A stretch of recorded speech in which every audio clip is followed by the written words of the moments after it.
साल राजा जी ले ले ओई हो चुनरी लाले लाल राजा जी। डाल्टनगंज के घुमा दी पंडाल राजा जी।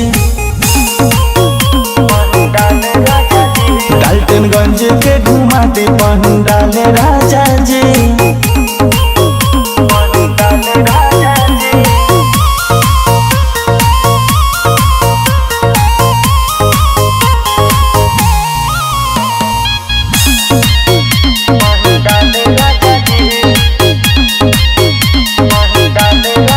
सज के बानी तैयारी नु हो जल्दी निकाल राजा गाड़ी नु हो।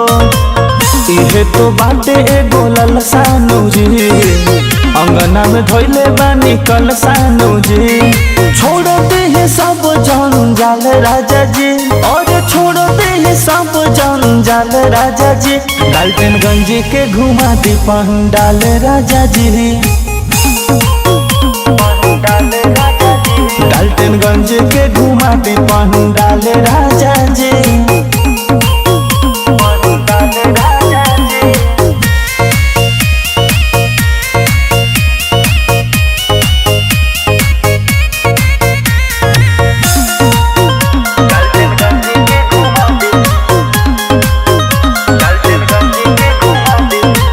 ओई जाके मेला सुहावन लागे माई के मूर्ति मन भावन लागे।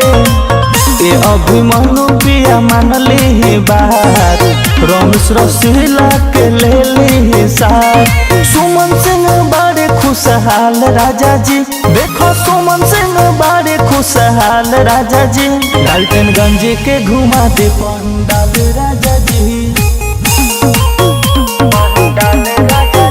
डाल्टनगंज के घुमा दे पंडाल राजा